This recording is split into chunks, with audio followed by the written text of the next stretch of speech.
woke up very grateful, reflecting on my life and my family and my children.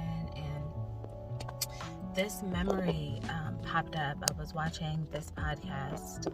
I think How Married Are You? And the wife, Yvette, was talking about how motherhood is the biggest identity thief. And I'm like, I felt like that at times, but I started reflecting on my motherhood journey, and I was like, wow, like motherhood in my particular case has been the thing that has brought me closer to my truest identity. I remember my oldest daughter, who's in college now, being like 2 or 3, and just a very expressive, performing child. I want to be a singer, I want to be an actress, I want to be all these things. She had a toy microphone that she carried around everywhere we went. We'd go on a walk around the neighborhood and be collecting pine cones and stuff, and then the mic was in her other hand, and just her randomly singing a song and, you know, into the microphone, and everything was just very vibrant. And so I remember us having one conversation where she's like, Mom, I really want to do this or that. I can't remember what particular thing she said. And then she's like, but I can't, and kind of put her eyes down. And then, of course, you know, I'm like, oh, baby, you can do whatever you put your mind to. Like, you can be whoever you want to be. I support you. I love you. You are so creative. You are so talented.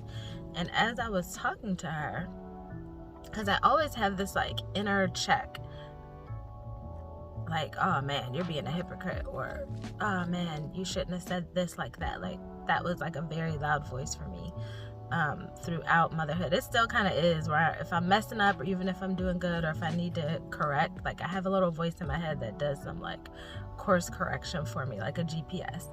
And so basically I was like, how are you over here encouraging her to be whoever she wants to be, and she doesn't know what it looks like, because you're not being who you want to be. You're not being, you've suppressed your desires and your skills and your talents because of nervousness. I was horrifyingly stage fright as a child. Like, I used to be very like bold and audacious, kind of like how she was. And then I don't know if it's like the introvert part of me, I started to get a little shy when I would get attention. So I distinctly remember singing in the Sunshine Choir at New Canaan Baptist Church, and I think I had a solo one time. And, you know, just for context, my grandmother is an amazing singer. She sang at church every Sunday. So when I finally got this solo and it sounded good, people were like, oh my God, you're gonna be just like Flo, and da da da da.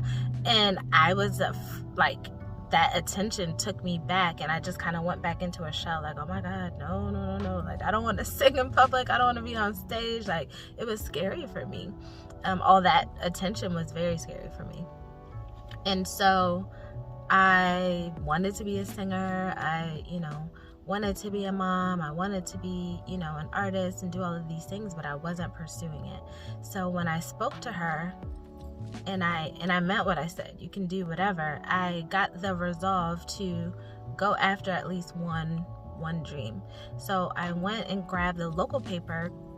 At that time, it was called the City Paper in Baltimore, and I flipped to like the wanted ads under music, and I saw that somebody was looking for background singers for a jazz and R&B band. So I went out for the audition, wound up getting the gig, and like that literally began my professional singing career, which lasted about 15 years.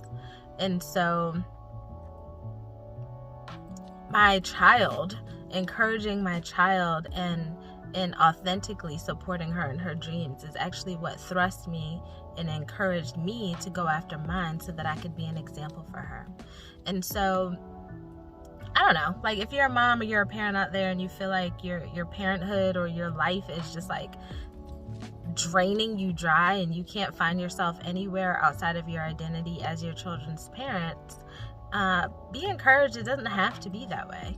It can be the fuel for you to amplify your true identity. It can be the fuel to heal the broken parts of you. It can be the fuel for you to go after that dream just because you want to show them how it's done. You want to show them, hey, it's okay to fail. It's okay to go after what you want.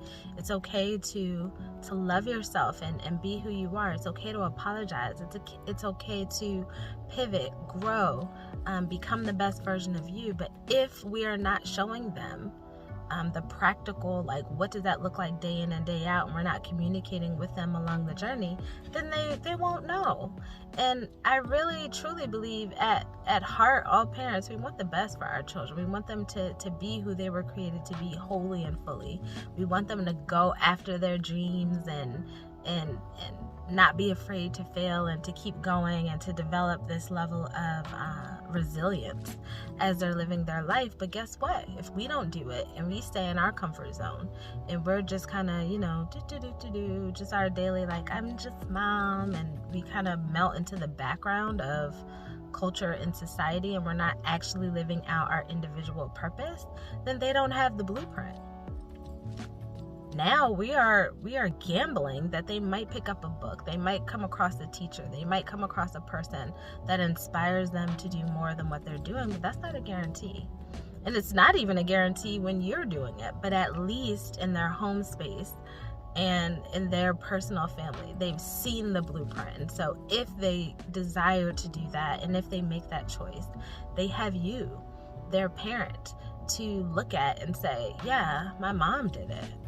And so even though I'm doing something different, I'm doing my own thing, at least maybe they'll have the courage to go after it because they've seen their loved one, their parents, their auntie, their grandparents go after it. And so there's many things that I witnessed, like even with my mom in adversity, being a single mother and setting her priorities, like education and travel. And so, like, she did whatever she had to do to make sure that I had a high quality education. She did whatever she had to do to make sure that we could travel the world and see things.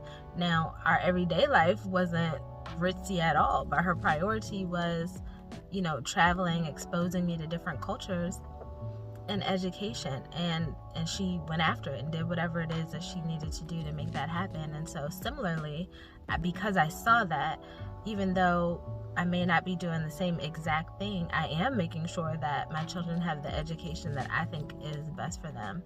Travel is huge in my life, but it also gave me the courage and, the tenacity to go after what I feel like I'm called to do. So I was just thinking about it, like motherhood and parenthood, fatherhood, it does not have to steal your identity. If you're intentional and you're mindful, you choose. It does not have to steal your identity. It could actually propel you into purpose if you let it. So you guys have an amazing day. I was just thinking about that, and I was just like, oh wow, like my daughter is amazing. Like, just being her and loving her is actually something that propelled me to my destiny, and I could not be more grateful. Okay?